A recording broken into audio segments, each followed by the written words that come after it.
Hola, hola. Welcome back to my site, Violin Talk 21. I'm going to talk about the use of the open strings and harmonics, natural harmonics, as the mean for shifting, changing position. I'm going to demonstrate how you can use an open string to go from the low position to an high position, from the first position to the fifth, sixth, or even seventh position, right up to the high registers of the violin, and then through, why not, another open string, go down to first position, so that you can cover very quickly as much scope, as many positions as you can, in a very fast way. However, first example I'm going to play for you is the Bach Partita in E major, the prelude, in a small section where you can see the use of the open string, in this case the E string, as a pedal harmony.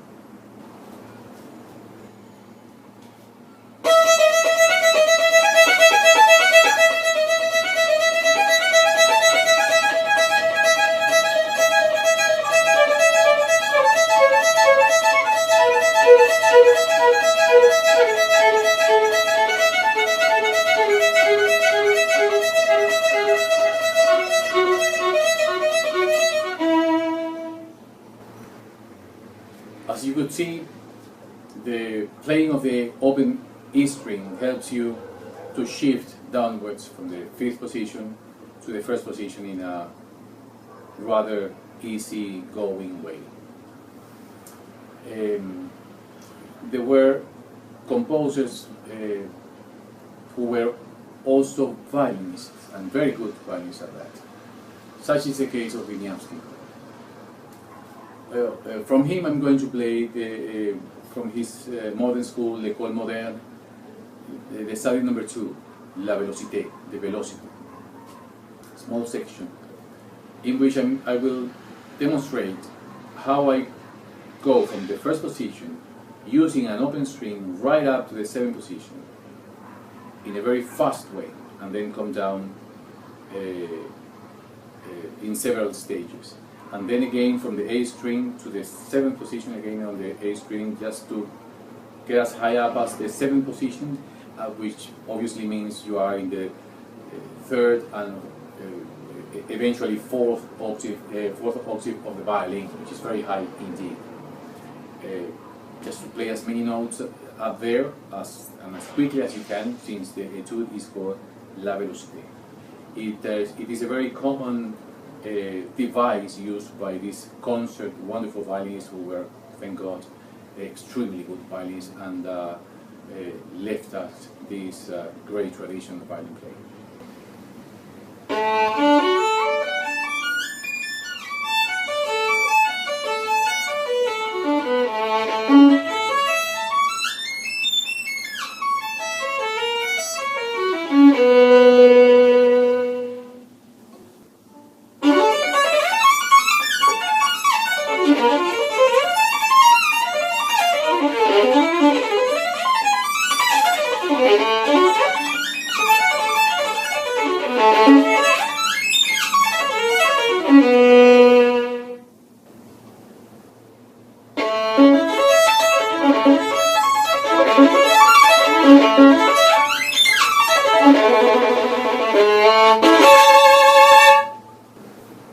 You noticed in the Paganini I used exactly the same device I used in the last parts of the section I played from Wieniawski.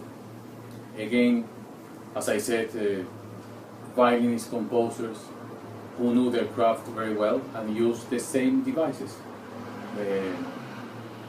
even in the same key.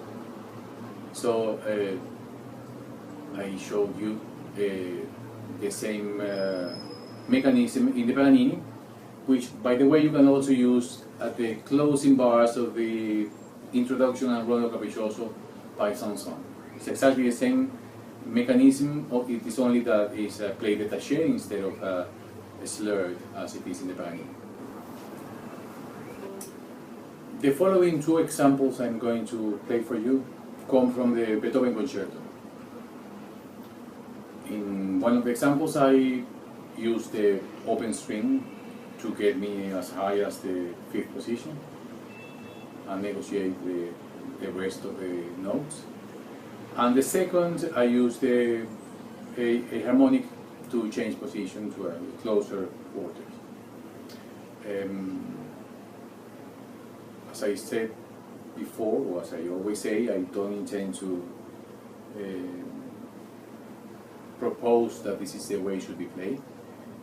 My only claim to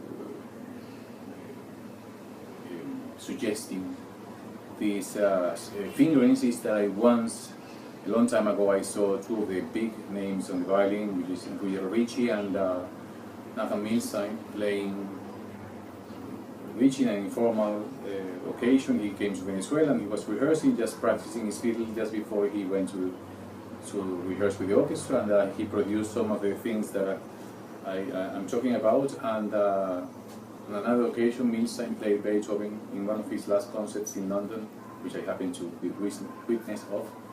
And he delivered some of the fingerings that I'm talking and I will talk about in future occasions. So I'm just passing on the information that it once affected me as a violinist in my younger years, and see what you can do with them.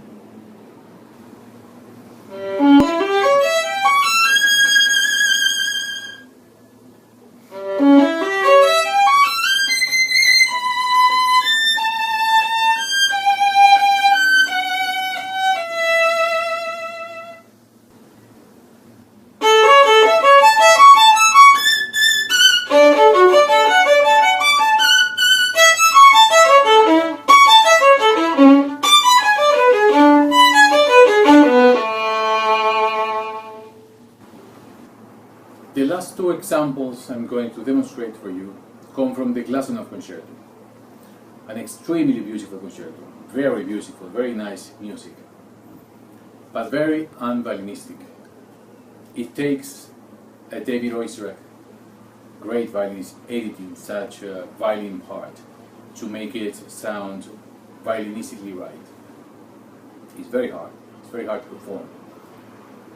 I hope you can follow my fingerings and my devices. I'm trying to explain to you the open strings and the harmonics, and I'm sure in due time, if you follow what I'm trying to explain, I am certain that you will have another perspective of how to finger such work as difficult as the Glazunov concerto, and I'm sure you will play miles better than I do.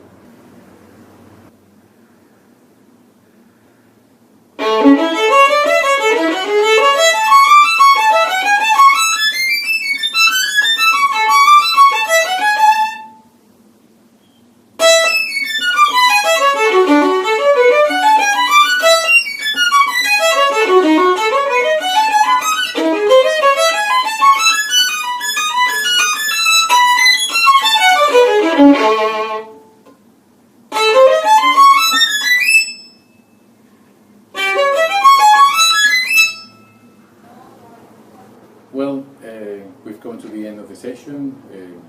Thank you very much for your attention. I hope you find some of the information that I've given you today. You find something you might take for your own study. You might find it useful.